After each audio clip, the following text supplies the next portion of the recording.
한국경제TV 생생한 실전 투자 정보 와우퀴즈. 월 5,000원 커피값으로 투자 정보가 내 손 안에 배달됩니다. 와우킥 N에서 만나요.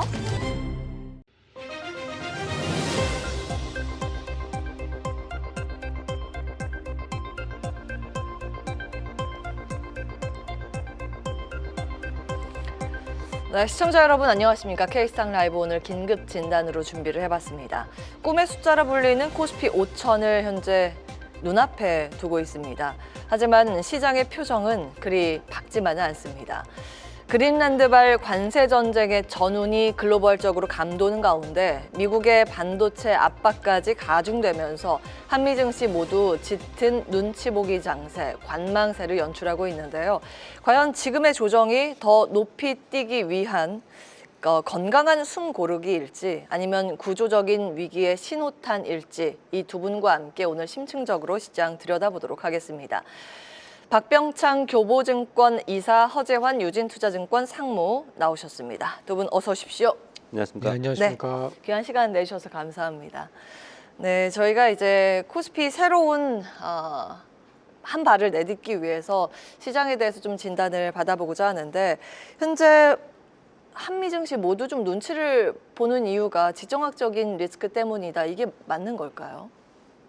뭐 그린란드 관련돼 가지고 노이즈가 좀 나오고 있는 부분인데 사실은 그린란드 자체라고 보기보다는 올해 미국은 중간 선거가 있습니다. 그래서 트럼프 대통령의 정책들을 가만히 살펴보면은 작년하고 올해는 이제 사뭇 다른 모습을 나타내고 있습니다. 선거용 정책들이 나오고 있고 그러면서 연초부터 지정 리스크를 좀 확대시키는 모습을 나타내고 있고 그리고 국내 국민들을 위한 내수 정책이나 이런 정책들이 계속 나오고 있습니다. 그런 가운데 이런 행보가 나왔다고 생각하고요.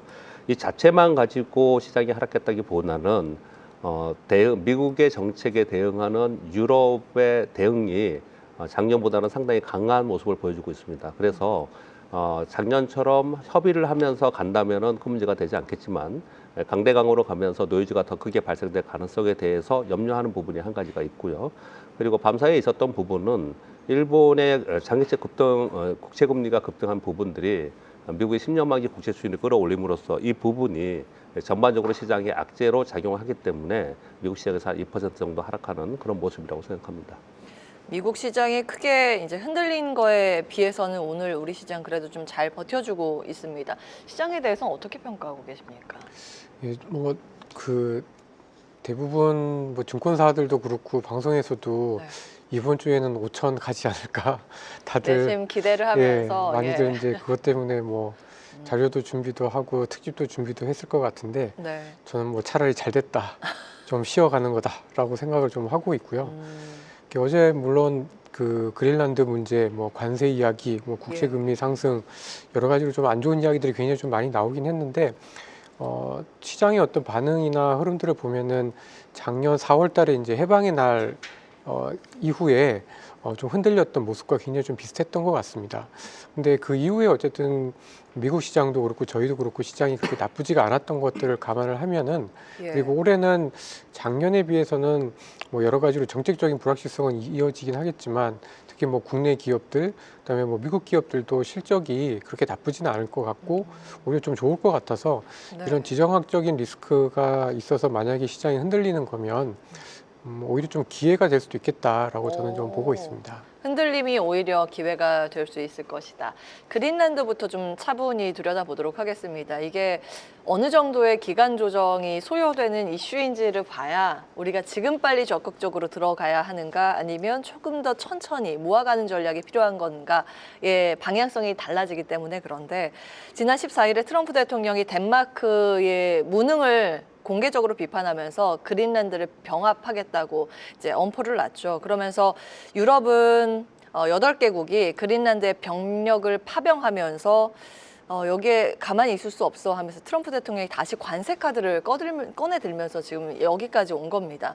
2월 1일부터 유럽 8개국에 10% 관세를 부과하겠다고 발표했고 6월 이후에는 25%까지 부과하겠다고 했죠. 그래서 이제 여기에 대해서 유럽도 가만히 있을 수 없어. 대미 보복을 지금 준비를 하고 있는 것이고 오늘 오전 한 11시경에 무역 바주카포에 프랑스에 이어서 독일도 합류한다는 소식이 들리면서 그 당시에 이제 코스피가 한 1% 급락을 하기도 했습니다. 실제로 덴마크 연기금도 오늘 미국 국채 전량 매도를 발표하면서 이게 셀 아메리카의 전초전인가라고 받아들이면서 미국 증시가 또 민감하게 반응을 한 바도 있고요. 그래서 이 부분은 우리가 작년에 좀 겪었었던 그 관세의 단기 급한 그런 충격으로 갈 수 있을까라는 우려감도 있습니다. 여기에 대해서 어떻게 보고 계세요? 작년 4월에 미국의 관세발 전 세계 시장의 변동성이 있었습니다. 그것은 미리 어느 정도 예측은 했겠지만 생각은 하고 있었지만은 직접적으로 발표된 것은 새로운 것들이 발표된 부분입니다. 근데 이번의 내용은 그동안에 협상을 해왔고 그 협상 가운데에서 새로운 것들이 나오긴 했지만 그 폭은 상대적으로 좀 작을 수 있는 부분이 좀 있을 수 있을 것 같고요. 좀 전에 말씀드린 바와 같이 트럼프 대통령의 이런 행보는 올해 선거용이라고 해석하는 게 맞지 않을까라고 저는 생각을 합니다. 그래서 어떻든 간에 트럼프 대통령은 전체 지지율이 떨어지고 있는 상황 속에서 만약에 이런 행보로 인해서 지지율이 더 떨어진다면 스탑하고 뒤로 물러설 가능성은 상당히 있다고 생각합니다. 예. 그렇게 본다면 이러한 지정 리스크는 이제 단기적인 노이즈가 될 가능성이 있다라고 생각하고요. 지금 시장에서 걱정하는 부분은 이런 게 트리거가 돼서 그동안에 고평가되었다 또는 이제 급등했다 이런 부분들 때문에 혹시라도 급락할까 봐 걱정을 하는 부분이 좀 있지 않습니까? 예. 그 부분에 대해서 잠깐 말씀을 좀 드리면 미국의 시가총액 1위부터 4위까지가 1위가 엔비디아고 2위가 알파벳입니다. 지금은 3위가 애플이고 4위가 마이크로소프트지 않습니까? 예. 엔비디아는 박스권에 갇혀 있고요. 애플은 7주 연속 하락했습니다. 마이크로소프트도 계속 하락하고 있는 상황인 거거든요. 예. 이미 그들은 하락하고 있는 상황 속에 있었습니다. 10에서 20% 사이 정도 하락을 했습니다. 그렇다면 이들이 시가총액 상위 종목들이 급락을 하면서 전체 시장을 끌어내리는 그런 역할을 할 개연성은 우리가 생각을 해봐야 되는데 이미 지금 떨어져 왔단 말이에요. 예. 그럼 만약에 이들이 저점 형성을 하고 이들이 반등하는 그런 구간이 된다면 아마도 다른 것이 떨어진다 하더라도 다른 쪽에서 떨어진다 하더라도 시장이 급격하게 하락할 개연성은 없지 않을까라고 생각을 합니다. 그리고 이번 선거를 앞둔 상태에서 예. 트럼프 대통령이 시장이 급락하는 부분들을 그냥 좌시할 것이냐 그렇게 또 보이지도 않죠. 그렇기 때문에 뭐 감세 정책이라든지 재정 정책, 확장 정책이라든지 이런 부분들을 올 상반기에 내놓으려고 지금 하고 있는 거거든요. 그런 상황 속에서 지금 1월 셋째 주지 않습니까? 네. 근데 그런 상황 속에서 트럼프 대통령은 올해 전체적인 자기의 전략 안에서 1월 초부터 뭔가 이렇게 터트리는 그런 것들이 발생됐기 때문에 우리가 우려를 하는 거지. 예. 이제는 서서히 선거용으로 그런 것들을 또 자기가 퍼뜨려 놓고 자기가 또 그걸 해결한다라고 하면서 갈 가능성이 상당히 있지 않을까 저는 그렇게 보고 있습니다. 중간 선거가 있기 때문에 그걸 무시하고 이렇게 강하게 시장의 노이즈를 크게 확대시키진 않을 것이다라는 관점에서 지정학적인 이슈는 단기 리스크로 보셨습니다. 다만 유럽이 지금 보복하도록 뭐 여러 가지 꺼내들고 있지 않습니까? 그리고 유럽이 가지고 있는 미 국채가 있는데 이거 우리 팔 거다 이런 이야기도 지금 나오고 있는데 그래서 금리가 지금 간밤 미국에서 급등을 했고 물론 일본의 금리 급등 영향이 컸습니다만 이 셀 아메리카의 영향력은 어떻게 보시는지요? 이제 그런 우려를 할 수 있는 거는 맞는 것 같은데요. 현실성은 굉장히 떨어진다라고 저는 좀 보고 있습니다. 이제 뭐 그 나토 국가들이 이제 미국의 자산, 그러니까 주식도 그렇고 이제 채권을 다 합쳐서 한 12조 달러 정도를 가지고 있다고 해요. 예. 그리고 이제 그 나머지 국가들, 뭐 일본이라든지 중국이라든지 이런 나라들이 갖고 있는 거에 이제 한 2배 가까이를 유럽의 국가들이 미국의 자산을 주식 채권을 다 합쳐서 좀 갖고 있는 상황입니다. 예. 그러니까 당연히 이제 미국 자산을 팔겠다라는 거는 이제 밖으로 봤을 때는 겉으로 봤을 때는 굉장히 큰 위협이 될 수도 있지만 예. 현실적으로는 이거를 어떻게 팔며 그다음에 이걸 판다라고 하더라도 누가 받아줄 거며 예. 그리고 이런 것들을 생각했을 때는 현실적으로는 가능한 어떤 어떤 정책적인 카드는 아니다라고 좀 보여집니다. 그러니까 뭐 예를 들면은 뭐 미국의 주식이나 채권을 국채를 팔고 뭐 다른 자산으로 간다라고 했을 때 살만한 자산들이 과연 뚜렷이 있지도 않을 뿐더러 이런 것들이 또 그 미국의 예를 들어서 국채 같은 경우에 지금 보유하고 있는 기관들이 대부분 민간입니다. 그러니까 이제 정부에서 만약에 뭐 팔고 싶다라고 얘기를 해도 이거를 강제할 수 있는 것은 아마 노르웨이 국부펀드 정도밖에 없는 걸로 알고 있습니다. 예. 그러니까 실제로 이거는 민간이 결정을 하는 거지 뭐 정부가 이러한 그 지정학적인 위험이 커진다라고 해서 민간이 불안해서 일부 줄일 수는 있긴 하겠습니다만은 이거를 유럽의 국가들이 정말 정책적으로 이걸 위협적인 카드로 쓰기에는 현실성이 굉장히 좀 많이 떨어진다라고 좀 보고 있어서 예. 사실 이거는 걱정은 되지만 그리고 그럴 수 있는 가능성은 있지만 현실화될 가능성은 굉장히 낮은 시나리오다라고 저는 좀 평가를 하고 있습니다. 예, 지금 말씀해 주신 대로 사실 이제 정치적으로도 유럽이 국채를 다 팔기는 어렵다라는 분석이 오늘 증권가의 주를 이루더라고요. 그래서 이 가능성은 제한적이기 때문에 지속해서 이렇게 시장이 이를 빌미로 하락을 하게 되면 우리는 적극적으로 긍정적으로 대응을 해야 된다. 이 말씀을 두 분 다 해주고 계십니다. 한 가지 신경 쓰이는 게 이제 반도체 관세인데 미국이 다시 이제 반도체 관세를 건드리기 시작했거든요. 물론 오늘 이 대통령의 신년 기자회견에서도 이거 올려버리면 반도체 관세 올려버리면 미국 인플레이션 때문에 안 된다 이렇게 언급하기도 했습니다. 이것도 이제 증시 조정 빌미 정도로 봐야 되겠습니까? 근데 오늘 이사님께서는. 보시면은 반도체 굉장히 주식은 안 강하죠. 빠지지 않습니까? 예. 뭐 어제 미국 시장에도 메모리만 상승을 했습니다. 샌디스크는 그 와중에 나스닥이 2% 이상 빠지는데도 9% 이상 상승을 했습니다. 물론 개별 이슈들도 있지만 전반적인 흐름에서 네. 메모리 반도체 가격 상승을 기저로 하면서 시장에 이제 주가들이 오르는 그런 모습을 나타냈습니다. 다시 돌아가서 반도체 100% 관세 이런 얘기들을 하고 있는데 그 궁극적인 목적은 결국은 리쇼어링, 온쇼어링 때문에 그렇지 않습니까? 예. 첫 번째 타겟은 이제 대만 TSMC가 된 것입니다. 그래서 TSMC에 미국의 공장을 지어라라고 하는 것이 이제 첫 번째 목적이지 않습니까? 그러면서 우리에게도 관세를 통한 이제 협박을 하면서 미국의 공장을 더 지어라 이렇게 표현을 좀 하는 거고 그래서 이제 노무라 증권에서는 삼성전자와 SK하이닉스가 결국 미국의 공장을 더 많은 자본 지출을 하면서 공장을 지어야 되지 않을까 이런 얘기를 하면서 그 평가들도 뭐 논란이 지금 있긴 하지만 예. 그런 보고서도 지금 나와 있는 상황입니다.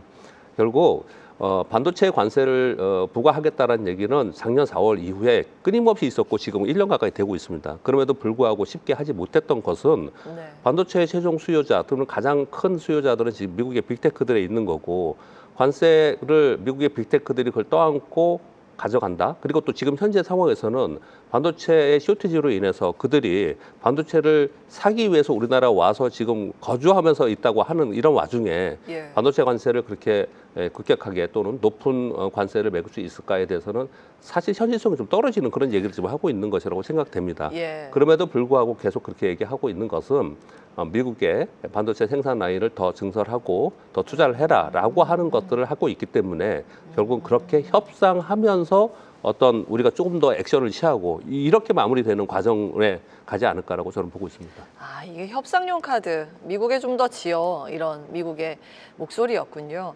반도체는 사실 하락의 요인이 되지 않는다. 관세 위협은 하락의 요인이 되지 않는다. 이렇게 말씀을 주고 계십니다. 반도체 굉장히 강해요. 어떻게 보고 계세요? 아, 네.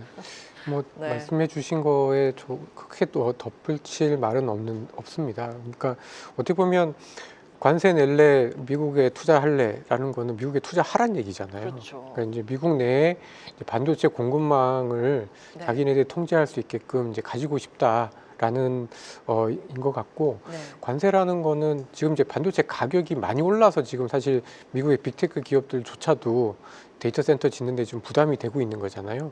그러니까 아무래도 이제 미국의 요구는 관세를 올린다라는 거에 방점이 있기보다는 미국의 공장을 지어라라는 데 좀 더 방점이 있다라고 보는 게 맞는 것 같고 예. 그러한 미국의 목적 하에는 결국은 반도체 공급망도 그게 삼성이 될지 TSMC가 될지 하이닉스인지는 모르지만 어쨌든 미국 내에 있었으면 좋겠다라는 거를 의미를 한다라고 좀 생각을 하고 있어서 이게 전반적으로 이렇게 어떤 반도체 산업에 대한 어떤 큰 악재는 예. 될 가능성이 굉장히 낮다라고 생각하고 있습니다.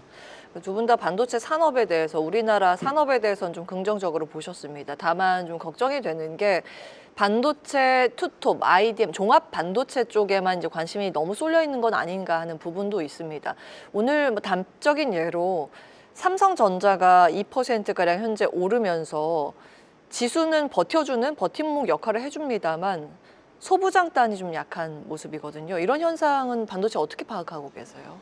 뭐 주식시장의 쏠림 현상은 미국 시장에도 작년, 재작년에 계속 있었고요. 예. 우리나라도 지금 그렇게 있는 상황 속에서 쏠림 현상이 나타나는 이유는 이제 수급이 가는 거고, 수급이 가는 것은 그 섹터 그리고 그 기업의 이익 성장률이 더 크기 때문에 그렇게 나타나는 것이기 때문에 뭐 당연한 현상이라고 볼 수밖에 없는 거고, 예. 그 현상 속에서 그런 상황은 어떤가라고 생각을 해보면은 일단 지금 제가 좀 전에 이렇게 적어 보니까 코스피의 시가총액 4,360조 정도 됩니다. 예. 근데 삼성전자가 860조, SK하이닉스가 540조예요. 그럼 1,400조거든요. 예. 그럼 합치면 32%입니다. 당연히 영향력이 클 수밖에 없는 거고, 전체 시총에서 그런 모습을 나타내고 있는 거고요.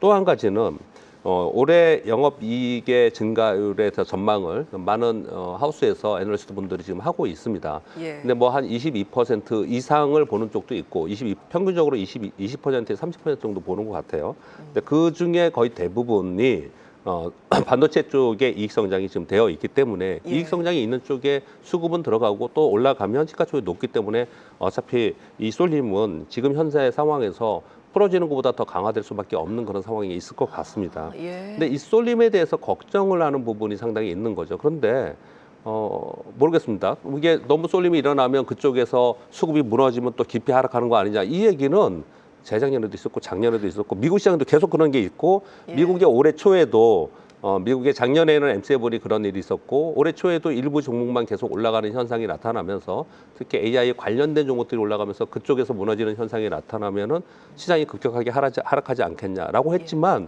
이 시장을 끌고 가는 섹터 자체가 그쪽이기 때문에 예. 시장 참여자들의 관심은 거기에 있는 것이고 만일 그게 아닌 다른 쪽에서 순환이 된다면 정말로 좋은 장이 되겠지만은 지금 시장의 상승은 그 대세 상승이라는 건 주도 섹터가 끌고 가면서 가지 않습니까? 그렇죠. 그래서 이들이 빠지고 다른 쪽에 가는 것을 가정하면서 투자하기에는 지금 길에서 판단은 좀 아니지 않을까 저는 그렇게 보고 있습니다. 이제 쏠림 현상에 좀 익숙해져야 하는 구간이라고 진단을 해주셨습니다.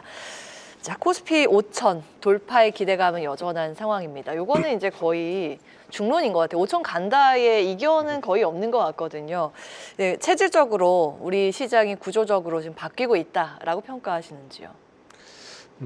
그 부분은 사실은 저는 아직까지 좀 자신이 없습니다. 아, 네. 어떤 부분 때문에 그러니까 이제 그럴까요? 분명히 이제 뭐 예를 들면은 사실 이제 작년 4월달, 5월달 이제 선거 끝나고 이제 저희 주식시장이 이제 올라갈 때는 예. 뭐 반도체도 나쁘지 않았지만 좀 뭐 지금보다는 조금 더 골고루 올랐던 것 같아요.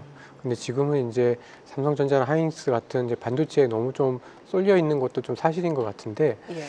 그러다 보니까 사실은 이제 그 정부 정책이 뭔가 초석을 깔아준 거는 맞지만 이 정부 정책에 의해서 저희가 코스피 5천을 바로 온 거는 아니다라는 생각이 좀 들고요. 그러면 무엇 때문에 이 5천을 앞에 두고 있다고 보세요? 결국 이제 반도체 때문인데 아. 저는 이제 반도체가 물론 열심히 했지만 반도체가 네. 정말 너무나 세계적인 경쟁력을 갖고 있다라기보다는 지금 AI의 어떤 그 진화 과정에서 굉장히 좀 운이 좋게 이렇게 D램 반도체까지, 그러니까 범용 반도체까지 수요가 공급이 부족해지는 상황으로 좀 간 것 같아서 예. 사실 저는 저희 한국 기업들의 어떤 체질 자체가 완전히 바뀌었다라고 이렇게 좀 단정짓기는 어렵다라고 생각하고 있습니다. 그러니까 뭐 예를 들면 저희가 이제 코스피가 지금 거의 뭐 4,800, 4,900인데요. 예. 삼성전자하고 하이닉스를 빼고 지난해 초 대비해서 지금 현재 주가를 계산을 해보면은 제 계산으로는 한 3,400에서 3,500 정도 수준이거든요. 3,400, 네, 3,500. 그러니까 좀 차이가 많이 난다. 그러니까 예. 그만큼 이제 시가총액에서 거의 3분의 1을 차지하는 이제 반도체의 역할이 굉장히 좀 컸다라고 좀 보여지는 거고, 예. 근데 반도체는 정부 정책에 의해서 주가가 좋아지거나 실적이 좋아지는 건 아니기 때문에 이게 질적으로 좋아졌다라고 보기는 저는 아직까지 좀 어렵다라고 생각을 좀 하고 있습니다. 그래서 질적으로 좀 좋아졌다라기보다는 이제 전반적으로 이제 그 어떤 AI의 어떤 그 변화 그리고 이제 그 속에서 너무 나쁘게 얘기하면 좀 운이 좋게 예. 좋게 얘기하면은 그 산업의 길목에서 삼성전자와 하이닉스가 그동안 잘 버티다가 굉장히 좀 타이밍을 좀 잘 맞았다. 저는 그렇게 좀 보고 있습니다. 그러니까 시장을 이끈 건 AI의 변화였다고 평가를 해주신 건데 그러면 질적인 개선을 위해서는 무엇이 필요하다고 보세요? 그러니까 저는 그 어떤 질적인 개선을 위해서는 크게 두 가지가 좀 필요할 것 같은데요. 그러니까 첫 번째는 이제 주식시장이 이제 수급인데 그래도 좀 다행인 거는 그동안에는 이제 그 어떤 외국인의 수급에 의해서 저희 주식시장이 많이 왔다 갔다 했다라고 하면은 네. 작년 말부터는 특히 이제 퇴직연금 쪽에서 나오는 ETF 자금의 영향력이 좀 많이 커진 것 같고 아무래도 이것은 중장기적인 주식의 어떤 수요를 의미한다라는 측면에서 조금은 더 수급의 어떤 안정성이 좀 커졌다라고 좀 볼 수 있을 것 같고 그 대목은 굉장히 좀 긍정적이긴 하지만 아직까지 저희가 완전하게 이게 좀 뭔가 자리 잡았다라고 얘기하기에는 좀 쉽지 않다라고 좀 보여지고요. 예. 그리고 많은 기업들이 좀 뭐 열심히 노력도 하고 있고 상법 개정을 통해서 많이들 노력은 하고는 있지만 아직까지도 국내 기업 이익에서 이제 예를 들면 뭐 배당이 차지하는 비율 배당. 뭐 이런 것들은 아직까지 그렇게 그 다른 국가들에 비해서 그렇게 아주 높아지고는 있지만 아주 예. 높은 편은 아니기 때문에 아직은 좀 가야 하는 과정 중에 있다 이렇게 좀 생각을 하고 있고요. 그다음에 두 번째로는 기업 이익의 어떤 질적인 측면인데요. 예. 저희가 보면 너무 아직까지도 좀 저희가 이제 70년, 80년대 이후에 한국의 그 산업화되는 과정에서 어쩔 수 없이 저희가 이제 경기에 민감한 중공업류의 산업들을 많이 갖고 있다라는 게 좀 네. 한계이기도 하지만 기업들의 이익의 변동성이 굉장히 좀 큰 것 같아요. 그래서 아무래도 이제 좀 기업의 이익이 조금 더 안정적으로 꾸준히 늘어갈 수 있는 구조가 좀 된다라고 하면 예. 그때 저희가 조금 더 의미 있게 주식시장의 어떤 퀄리티, 질적인 측면도 개선이 되었다라고 볼 수 있지 않을까라고 생각하고 있습니다. 예. 기업 이익의 질적인 상향, 배당 등의 구조적인 변화, 그리고 수급적인 부분. 수급은 일정 부분은 안정화가 되어가고 있다고 평가해 주셨고 상법 개정 3차 발표가 아마 이번 주에 될 것으로 예상은 되는데 잠시 후에 그 내용도 살펴보겠습니다. 박 이사님께서 보시기에 우리 시장 밸류에이션 저평가가 해소됐다고 보시는지요? 어느 정도 저평가 해소됐다고 생각하는데요. 일단 그 말씀 전에 지금 좀 전에 허상무님이 말씀하신 부분에 저는 100% 공감을 하고요. 그 부분이 지금 시황 판단에 굉장히 중요하다고 생각합니다. 그래서 약간 좀 덧붙이고 싶은 내용이 좀 있는데요. 공감하면서요. 작년 6월에서 7월까지 1차 상승을 했습니다. 외국인들이 약 3조 분이 안 샀습니다. 그리고 조정을 보이고 9월에서 10월에서 반도체가 상승을 하는 동안 외국인들이 12조 원 순매수를 했습니다. 그리고 11월에 조정을 보이는 동안 16조 원 순매도했어요. 그리고 나서 12월 지나고 나서 1월에 지금 반도체 다시 올라가면서 요번에 5조 원 정도 순매수를 했습니다. 작년 1년 동안 외국인들의 순매매 규모는 9조 순매도입니다. 결국은 우리가 거버넌스의 개혁이라든지 아니면 상법 개정 이런 부분들 때문에 시장의 기저의 분위기는 잡아준 거 분명히 맞지만 예. 그것으로 인해서 외국인들이 신뢰를 갖고 우리 시장에 들어와서 우리 시장을 끌어올렸다. 이 부분을 저는 그렇게 보여지지는 않습니다. 지금 허상무님 말씀 주신 대로 우리가 운 좋게 반도체 업사이클에 거기다 맞아 떨어졌고 그래서 반도체 외국인들이 들어온 부분이 상당히 있다고 생각합니다. 예. 그러면 약간 부정적으로 생각할 수 있잖아요. 근데 그렇지 않고요. 이 부분은 반대로 뒤집어 보면은 긍정적일 수 있다고 생각합니다. 그러면서 질문에 답변을 드려보겠습니다. 예. 어떤 거냐면은 외국인들이 반도체에 들어왔지 우리나라의 신뢰를 갖고 들어온 부분이 아니라는 거예요. 그렇다면 왜 안 들어왔느냐? 11월에 이렇게 팔았느냐? 요즘에도 왜 주춤 하느냐? 환율 문제가 있는 겁니다. 그래서 환율이 아래로 막 떨어지면서 원화 강세가 되지 않는다 하더라도 환율이 하향 안정화되는 부분이 좀 있든지 예. 아니면 시장이 상당히 안정적인 모습을 보이면서 시장의 체질이 좀 바뀌었구나라고 생각하면서 시장에 신뢰가 생기는 부분이 생긴다면 외국인들은 본격적으로 우리나라에 들어오는 한국 시장을 사는 부분들은 아마도 기회가 더 있을 거라고 생각이 듭니다. 그래서 결국은 지금 정치권에서 하려고 하는 상법 개정과 세법 개정이 뒤로 한 발 물러서는 그런 상황이 되면 안 된다고 생각을 하고 보다 적극적으로 그런 과정 속에 있는 속에서 신뢰가 생기는 거고 그러면서 환율 안정화되면서 외국인들이 들어오는 상황이 되면 우리나라 시장은 이제 베스트 시장이 되는 거죠. 만약에 그렇게 되지 않으면은 이제 반도체 쏠림 현상이 나타나고 그래서 반도체 쏠림 현상이 이제 꺼지면서 시장이 빠지는 이런 시장이 될 수 있다라고 생각을 합니다. 그런 바탕하에 지금 시장을 우리가 본다면 예. 아까 말씀하신 대로 반도체에 쏠림 현상이 있다면 시크릿컬 업체인데 결국은 반도체 가격이 어느 시점 되면 좀 떨어질 거고 그것이 공급이 늘든지 수요가 줄든지 어떻든 간에요. 그러면 그런 상황이 되면은 우리 시장은 좀 꺾일 수 있는 상황이란 말이에요. 그렇게 봤을 때 우리 시장의 지금 현재 멀티플이 사실 시장의 멀티플이라는 거는 약간 고무줄이기 때문에 명확하게 볼 수는 없지만 그리고 예. 지금 각 하우스의 증권사 하우스에서 올해 이익 증가율도 굉장히 좀 천차만별이에요, 사실은. 그 EPS를 봤을 때 뭐 430에 470 정도가 이렇게 보고 있는데요. 예. 근데 평균적으로 430, 뭐 435 이렇게 정도 보겠습니다. 그랬을 때 5,000포인트가 11.5배예요. 거기서 계산을 해보면은. 그럼 11.5배 정도가 그러면 고평가이냐 아니면 저평가냐라고 판단을 해봤을 때 11.5배는 아시아 평균이 약 12배에서 13배입니다. 그렇다면 그들처럼 정상화되지는 못했지만 정상화 근접해 거의 다 와 있는 상태라고 볼 수 있는 수치라고 저는 생각을 하고요. 그리고 PBR도 그렇습니다. PBR도 그냥 표면으로 보면은 1.9배에서 2배라고 증권사에서 지금 자료들이 나오고 있는데 자사수소각이나 배당을 감안해 본다면 1.6배에서 1.8배 정도라고 합니다. 예. 근데 아시아 평균이 1.6배에서 1.8배예요. 거의 예. 근접했네요. 네, 그렇다면 거의 다 근접해 와 있는 상황인 거거든요. 예. 그래서 우리 시장이 이제 절대 저평가이기 때문에 이제 더 위로 많이 갈 길이 멀다라고 하기에는 지금의 지수에서는 위로 업사이드가 더 있는 부분은 분명히 있지만 여기서 우리가 싸기 때문에 더 갈 길이 있다라고 얘기하는 외국계 보고서들이 나오는데 예. 그 외국계 보고서들은 상당 부분 다른 저희가 있을 수도 있다라고 생각을 저는 합니다. 그 저희를 어떤 걸로 추정을 하시는지 힌트를 좀 주신다면. 외국인들은 우리나라 주식을 굉장히 많이 갖고 있지 않습니까? 예. 그래서 어떻든 간에 그들은 일정 시점에서 매도 타이밍을 생각해야 되고 네. 이쯤 되면 좀 매도를 해야 되는 상황인데 외국인들이 항상 행보가 그랬습니다. 어떤 행보를 갖냐면은 일단 자기들이 팔려고 하는 어떤 시점이 되면은 굉장히 좋은 보고서 많이 나오고요. 그러면서 지수는 안 빠져요. 근데 왜 안 빠지느냐? 선물을 거래합니다. 선물을 매수해요. 그러니까 지수는 맞춰놓은 상태에서 종목들은 매도하는 그런 과정이 있거든요. 근데 그런지 안 그런지를 잘 봐야 됩니다. 오늘 같은 경우에도 삼성전자가 올라오면서 보합권저가에 다시 올라오고 지금은 어떤지 모르겠지만 뭐 그런 상황이 되지만 만일 그것이 외국인들의 선물 거래에 의해서 시장을 받쳐놓고 그 안에 있는 현물 주식들은 파는 과정이 있다. 그러면은 예. 뭐 지수는 올라가더라도 좀 조심할 필요가 있고 이런 부분도 좀 살펴볼 필요가 있습니다. 그렇군요. 저희가 이제 두 분을 모시는 건 자유롭게 두 분 이제 발언을 하고 싶다라는 생각이 드시면 자유롭게 이제 말씀을 해주셔도 됩니다. 제가 개입 없이 두 분이 건전하게 이렇게 토의를 하는 것도 예. 아마 시청자분들이 보는 시청의 묘미가 아닐까 싶습니다. 좀 편하게 더 적극적으로 해주셔도 괜찮습니다.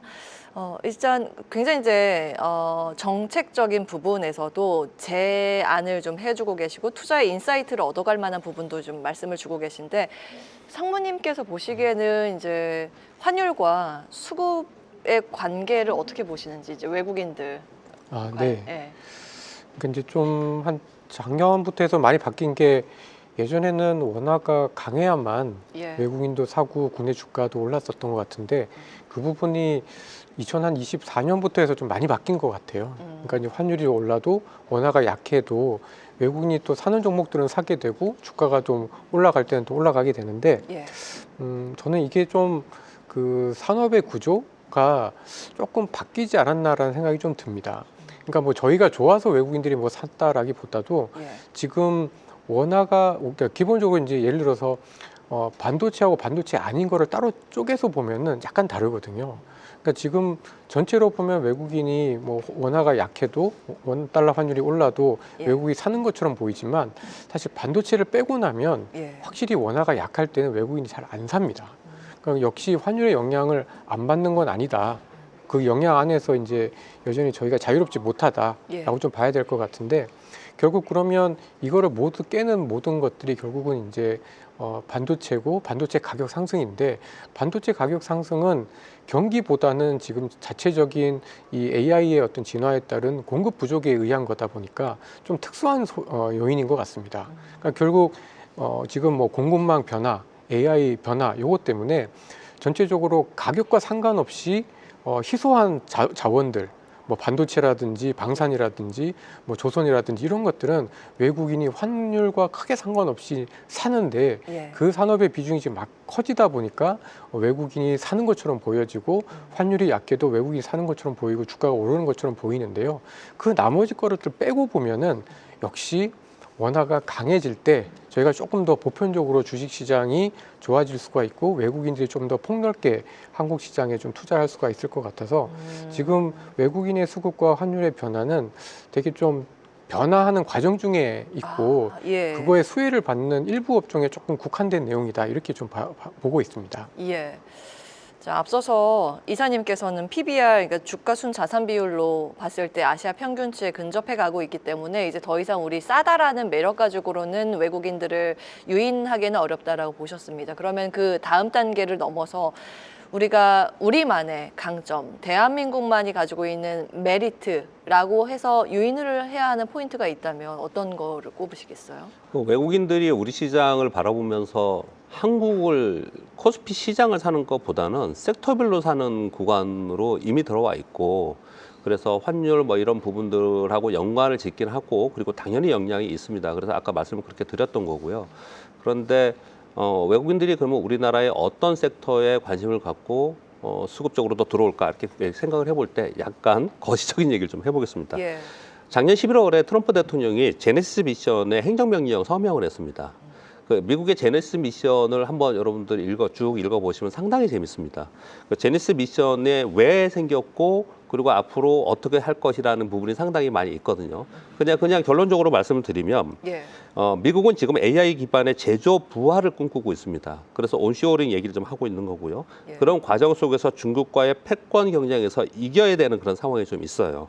이 두 가지가 맞물리면서 가만히 생각을 해보면 우리나라의 지금 주도 섹터가 나와 있는 조선, 방산, 에너지와 원전, 예. 뭐 로봇 이런 모든 것들이 미국이 지금 AI 기반의 제조 부활을 꿈꾸면서 그걸 하기 위한 과정 속에서 중국을 견제하고 하려다 보니 그걸 할 수 있는 나라가 전 세계에 없어요.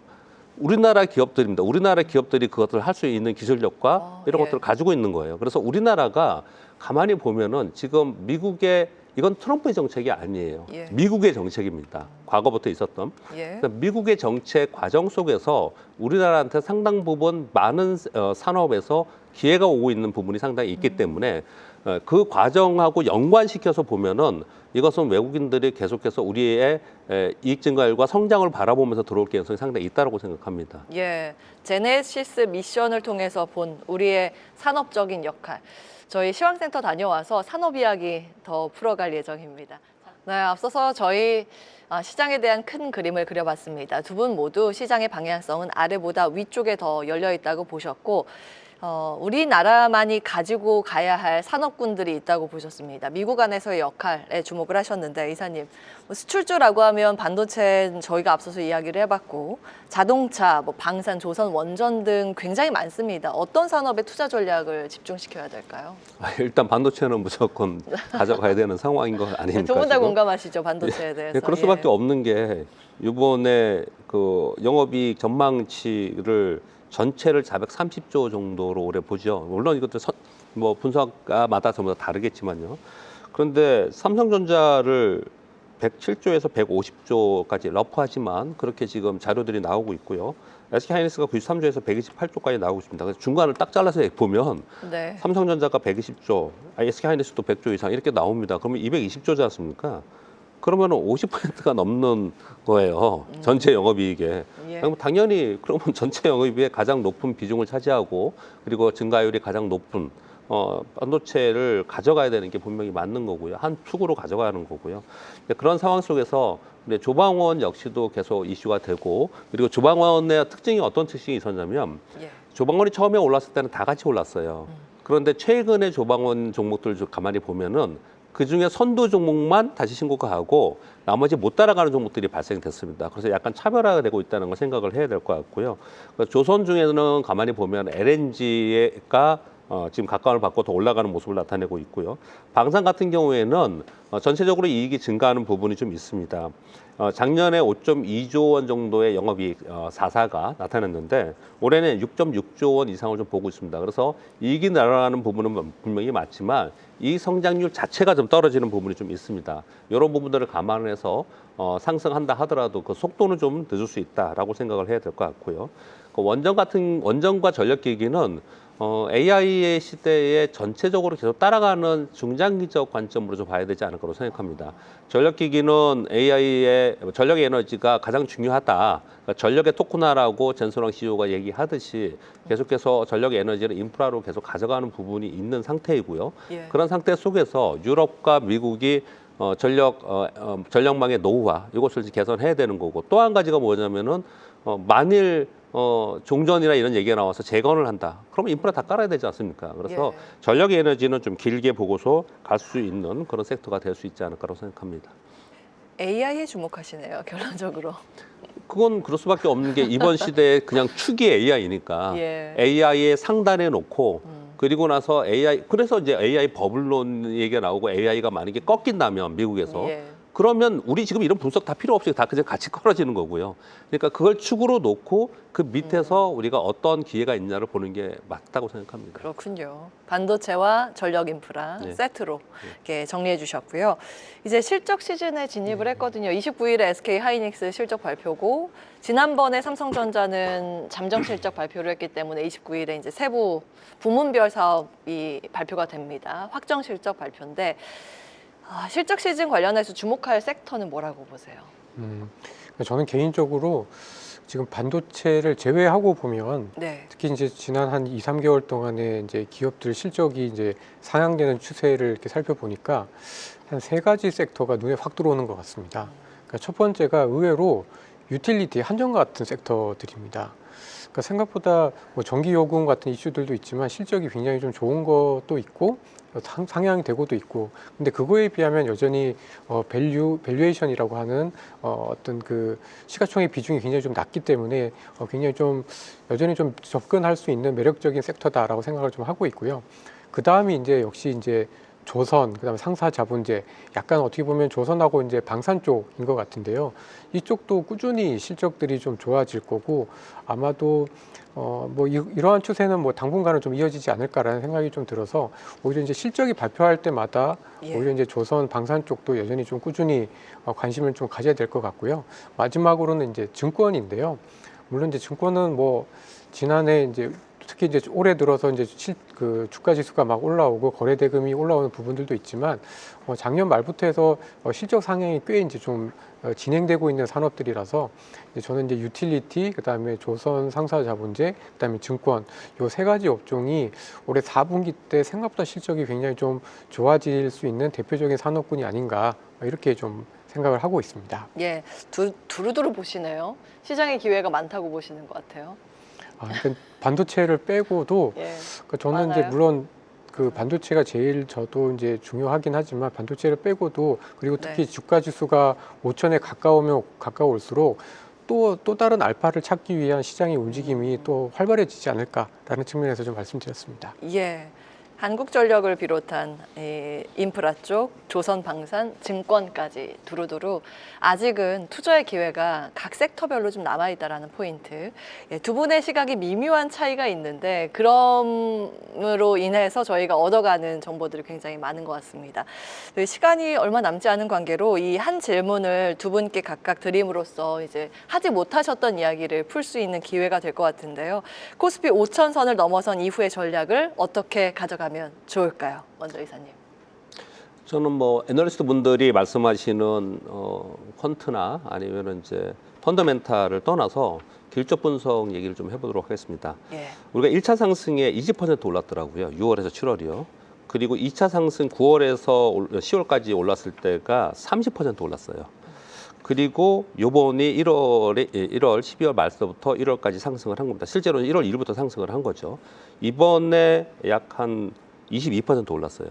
그래서 이게 기술적 분석으로 볼 때 이걸 이제 엘리엇 파동이라고 하거든요. 엘리엇 파동. 예. 예. 근데 이거 2차 상승이 30%인데 3차 상승이 2차 상승을 넘어서지 못하는 게 기본적인 이론입니다. 그렇군요. 그래서 그걸 가지고 그냥 가정하는 겁니다. 가정해 봤을 때 이번 3차 상승이 20% 오르면 4,800이고요. 예. 25% 오르면 5,000이고 30% 오르면 5,200이에요. 근데 공교롭게도 뭐 EPS나 이걸 계산해도 비슷하게 나오더라고요. 근데 공교롭게도 보니까. 예. 그래서 저는 5,000포인트를 넘어설 수도 있고 못 넘을 수도 있고 이런 게 중요한 게 아니고 이제 상당 부분 왔다라고 생각을 합니다. 그래서 거기서 지수의 위에 가파른 상승을 바라보면서 어떤 종목을 사기보다는 지금 아까 허상무님 말씀 주신 대로 좀 확산되는 게 있을 수 있을 것 같아요. 근데 안타까운 거는 코스닥이나 중소형주를 못 갈 것 같습니다. 못 갈까요? 너무 단정해서 죄송하긴 한데 시장에서 시장 환경이 지금 거버넌스 개혁을 하면서 상법이나 세법 과정 이런 부분에서 거의 수혜주가 대형주에 있는 거예요. 그러다 보니까 거의 관심이 있는 것이 있는 거고요. 또 하나는 예전에 있었던 개별 종목들을 움직였던 주도 세력이라고 했던 개인들이 있어요. 이 많은 분들이 미국으로 많이 떠났습니다. 그리고 외국인들은 지금 코스닥이 어떻게 하고 있냐. 공매도가 훨씬 많습니다. 그래서 개별 종목의 움직임이 약할 수밖에 없는 환경에 처해져 있어요. 그래서 그런 것보다는 이제 시장이 어느 정도 올라와서 박스권에 있을 가능성이 상당히 있다고 생각합니다. 그래서 그 박스권에서 수익률 게임이 벌어지는데 그러면 못 오른 저PBR 대형주를 찾을 가능성이 상당히 높다고 생각합니다. 그래서 그런 종목들을 찾아서 거래하는 전략을 가져가시면 어떤가 생각합니다. 야, 시장의 컬러 자체는 작년에 보여줬었던 컬러에서 크게 벗어나지 않을 거라고 그래도 보시네요. 대형주 위주로 투자 그렇죠. 전략. 시장 컬러는 같은데 강도는 낮아지지 않을까라고 생각합니다. 강도. 네. 그러니까 그 지난해에 굉장히 가팔랐고 이례적인 상승이었기 때문에 그 상승폭을 기대하지는 말자. 이제 완만하게 눈높이를 낮추면서 거기에 맞는 전략을 세우자라는 말씀 주셨는데 상무님은 어떻게 보세요? 아, 네. 저희가 이제 작년에 75% 오르고 올해 1월 들어서도 뭐 한 16%까지 주가가 오르다 보니까 굉장히 좀 가파르게 그러니까 정말 숨을 고를 시간도 없이 막 힘차게 올라오기는 했는데요. 과거에 보면은 이렇게 막 한 달 동안 코스피가 막 20%씩 이렇게 오르고 난 다음에는 약간 쉬어가는 기간이 분명히 있긴 했던 것 같습니다. 후유증이라고 해야 할까요? 한 6개월 정도 데이터 보니까 좀 쉬었더라고요. 그래서 뭐 아무래도 저희가 이제 5천이라는 어떤 상징적인 것에 도달하는 순간 우리 시장은 또 조금 그렇게 다르게 좀 생각할 수도 있을 것 같다라는 생각이 좀 들기는 하고요. 근데 이렇게 그래도 올라왔던 힘이 있기 때문에 이렇게 상승세가 깨지진 않을 것 같은데 분명히 좀 이게 박스권이라고 하더라도 이 박스권이 편안한 박스권은 아닐 가능성이 좀 높은 것 같아요. 또 역시 계속해서 주식을 그러니까 위로 밀려는 힘, 그다음에 아래로 또 조정을 하려는 힘이 같이 진행이 되면서 꽤 많은 변동성이 뭐 앞으로도 계속 좀 있지 않을까라는 생각이 좀 들고요. 그래서 저는 이제 5천선 넘어선 이후의 전략을 아까 이제 이사님께서도 이제 그런 얘기를 하시긴 했는데 저는 캐시플로우가 굉장히 좀 중요한 것 같습니다. 확실한 캐시플로우가 있는, 그러니까 현금을 확실히 갖고 있는 기업들 중심으로 해서 약간은 이제 포트를 좀 더 분산하는 전략이 굉장히 좀 필요하다. 그러니까 이제 분산을 한다고 해서 뭐 정말 뭐 중소형주 아무거나 막 하는 건 아니고 말씀드렸던 것처럼 분명히 캐시플로우가 있으면서 그렇게 비싸지 않은 그런 그 기업들을 중심으로 해서 좀 분산을 해서 앞으로의 어떤 그 변동성에 분명히 좀 대응을 해야 되지 않을까라고 좀 말씀을 드리고 싶습니다. 비싸지 않은이라고 하면 PBR이 그 동종 업종에 비해서 좀 저렴하다 이렇게 이해해도 될까요? 그러니까 아무래도 좀 덜 오른 종목들 내에서 좀 기회가 좀 있지 않을까. 그렇다고 해서 뭐 싼 종목들은 다 싼 이유가 있어서 너무 저평가된 것들을 저희가 이제 좋아하진 않습니다만은 기본적으로 올라오고 있는 산업들 내에서 좀 덜 비싼 산업들이 아무래도 좀 5천선 넘어선 이후에는 조금 더 포트폴리오를 운영하는 데 있어서 좀 방어를 하는데 도움이 되지 않을까라고 생각을 하고 있습니다. 자, 이렇게 코스피 5천을 향한 여정, 변동성은 커졌지만 대응 전략은 두 분 모두 이제 선명하게 제시를 해드렸습니다. 오늘 두 분이 제시한 해안이 여러분의 성공 투자에 든든한 이정표가 되었기를 바랍니다. 두 분과 함께했습니다. 박병창 교보증권 자산관리전략부 이사, 허재환 유진투자증권 리서치센터 상무 함께했습니다. 말씀 고맙습니다.